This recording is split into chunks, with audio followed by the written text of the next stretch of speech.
Uma carteira composta por IVVB11, BOVA11, ISMAL11 e Tesouro Direto, 25% em cada um, é um bom início para quem quer estar exposto ao mercado sem querer estudar ativos para o longo prazo? Você começa ou eu começo? Essa é a pergunta. Eu acho que assim, a sua resposta vai ser bem mais técnica, né? Que você mexe justamente com essa parte especialista em investimento, monta a carteira e tal, né? E assim, o que eu falaria é sim, né? Você não quer saber absolutamente nada, não quer estudar muito mercado, você está exposto através de ETFs, é uma forma de você estar exposto ao mercado bem diversificado, com risco um pouco mais baixo, né? Então, se você pegou aí a parte de mercado internacional, de grandes empresas, de pequenas empresas, e uma parte em renda fixa, você acaba cobrindo diversos mercados, né? É uma possibilidade até que você pegue ânimo aí para estudar, né? Que o melhor é que o investidor saiba realmente o que está fazendo, que gosta de estudar, né, que saiba onde é que está colocando dinheiro, que saiba o risco que ele está correndo em tudo isso. Tá simplesmente exposto ao mercado é um pouco mais complexo, né, quando você não entende. Então, você pode estar exposto ao mercado de uma forma geral, aconteceu uma pandemia dessa, o patrimônio cai 50%. Então, se você, mesmo que você não queira estar estudando isso, mas se você não entendeu o que aconteceu, né, se desesperar, muita gente, mas é muita gente mesmo, vende na baixa. Então, essa pessoa acaba não tendo a preparação psicológica suficiente para suplantar esse período de diversidade, né, a diversidade, e aí acaba com um prejuízo grande na carteira. Tá? Então, assim, eu acho que pelo menos o mínimozão lá vale a pena dar uma papirada, principalmente essa parte de psicologia do investidor, né, os ciclos de mercado, essa parte mais teórica é bem, bem importante. Eu diria o seguinte, meu amigo Paulo, para o cara que não quer estudar, faz o seguinte, bota o dinheiro na poupança e vai ser feliz. Tá? Porque, olha só, você aqui colocou uma carteira que está 25% disposta nesses ativos. Isso daí já é o começo de um problema. Ele pode ser uma solução, mas ele é um problema também. Porque você está colocando aqui uma diversificação que ela não tem nenhum critério, a não ser, você falou que quer ter 25% em cada um desses ativos. Mas olha só, você não está ponderando nada aqui. Você está colocando que você vai ter uma média do IVVB, que é uma média, é o mercado, é a média do mercado. Você vai ter a média, que é o BOVA. Você vai ter a média dos small caps. E você vai ter, teoricamente, uma média de um tesouro direto, que você não disse qual. Né? Então, pode ser ali o Tesouro Selic, pode ser o IPCA+, enfim, eu não sei qual é o título que você colocou ali, se é um prefixado. Tá? Então, teoricamente, vamos dizer que seja uma média também de tesouro direto. Então, o que você tem aqui é uma carteira que vai ter o reflexo de uma média. Aí, vamos supor, olhando pelo lado positivo, significa que você vai ter um ganho médio do mercado. Quer dizer, se o mercado subiu 5%, você vai ter 5%. Isso é muito bom. O problema do não estudar nada é quando o vento vira, como o Schneider falou. Então, imagina que num momento que o vento virou e a média é menos 30, se você não entende o que está acontecendo no mercado, você vai sair a menos 30. Então, essa média não te protegeu. E essa média que você colocou na renda fixa não foi suficiente para segurar a volatilidade da sua carteira, que provavelmente ela caiu muito mais do que 30%, para que essa porção de renda fixa pudesse segurar essa volatilidade em 30%. Então, isso não caracteriza uma estratégia e nem caracteriza uma diversificação. Ela simplesmente fez o seguinte: você espalhou o seu dinheiro em algumas coisas, colocando isso numa diversificação meia boca que não te protegeu. Então ela não foi boa nem para o lado bom e nem para o lado ruim. Tá? Então, às vezes, você precisa estudar minimamente para você entender como o mercado funciona. Né? Imagina que você está entrando para um jogo que você não conhece o outro time. Aí você escalou a defesa, você escalou o ataque e deixou a sorte acontecer. Né? No longuíssimo prazo, pode ser que isso seja muito bom? Sim, pode ser. Né? A média ela é boa. No longo prazo, a média vai ser muito boa. O problema é o efeito psicológico quando essa média for para o lado ruim e você não está entendendo nada. Então, investir ele é um misto de você conhecer os ativos, você conhecer no que você está investindo e você se conhecer. Aí você vai saber qual é o seu grau de tolerância quando a coisa der errada. A gente tende a imaginar que sempre vai dar certo.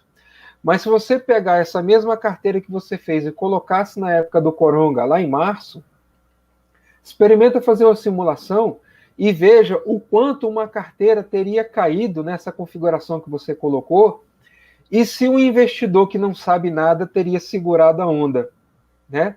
E aí eu volto à afirmação inicial. Se você não sabe nada, deixa o dinheiro na poupança.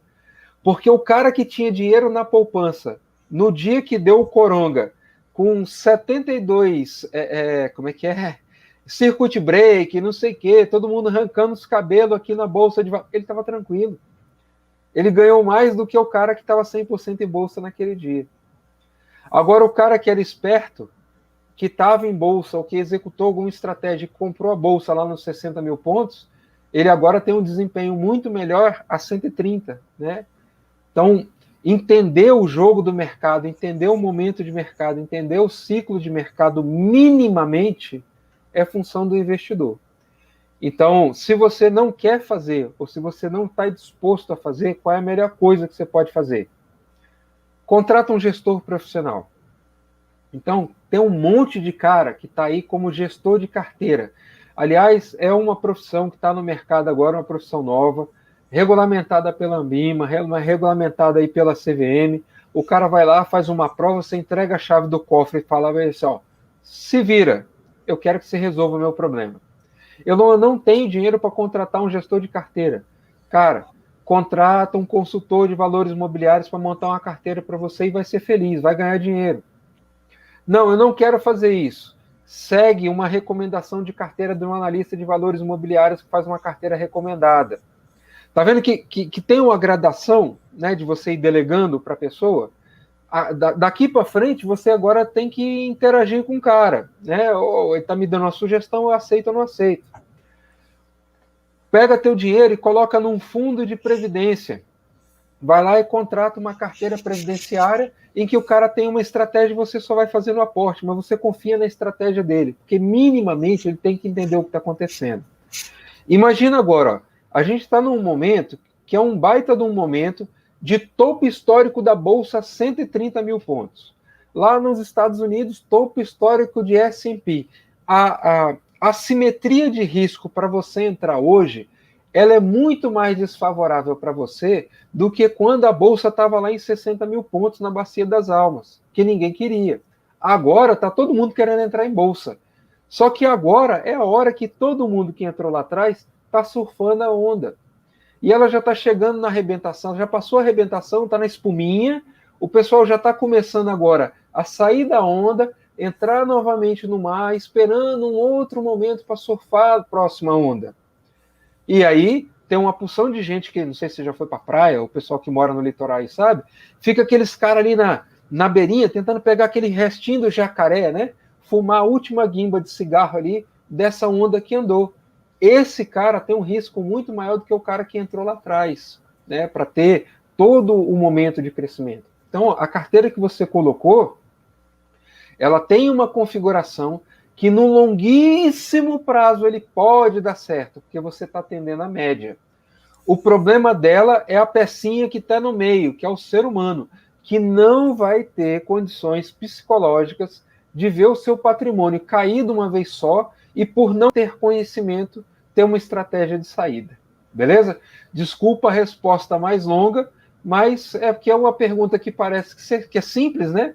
Mas ela depende de um monte de coisas que você tem que analisar e colocar no meio do caminho quando você vai fazer distribuição de risco. Porque a análise de investimento não é você analisar o investimento, você analisar a empresa. É você entender o que aquela empresa faz, como ela faz, o que pode dar errado e como isso pode atrasar o seu portfólio. Como é que ele interage com o seu portfólio. Aí você está fazendo uma análise de investimento. Se você só olhar demonstrativo financeiro, só olhar análise de cenário, isso daí é parte, mas não é o todo da análise de investimentos. Beleza? Completa alguma coisa aí, China?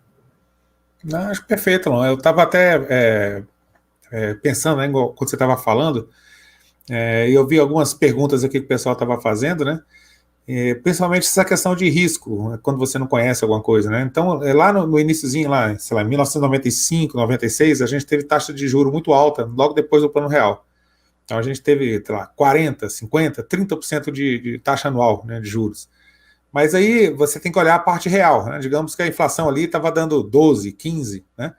Então você tinha um ganho real muito grande, muito alto logo depois do Plano Real, né? O Plano Real deu um ganho real muito grande para quem estava em renda fixa. Então, se você tinha, sei lá, 20, 30% ao ano numa renda fixa e com o mais baixo risco, o que você ia fazer no mercado de ações, né? Nada. Não, vou tentar o 100%, beleza, mas é tentar. Né? Você pode perder 50% também, né? Você tem uma volatilidade. Então, nem sempre você ir para onde tem mais rentabilidade é melhor. Se você tem algum investimento com uma rentabilidade menor, mas um risco muito baixo ou quase zero, né, o menor risco da economia, pagando uma rentabilidade que você teria que sofrer um pouco para ter na renda variável, não faz sentido você ir para a renda variável. É só, tipo assim, porque eu gosto de renda variável.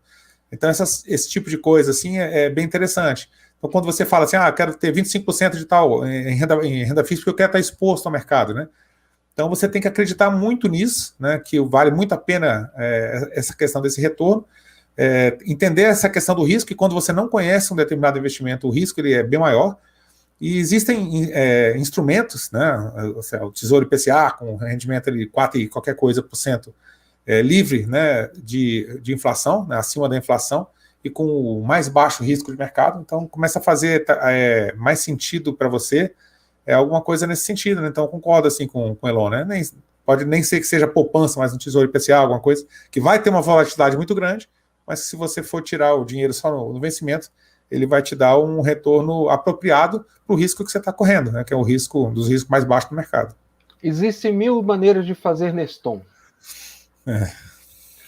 Vamos para a próxima.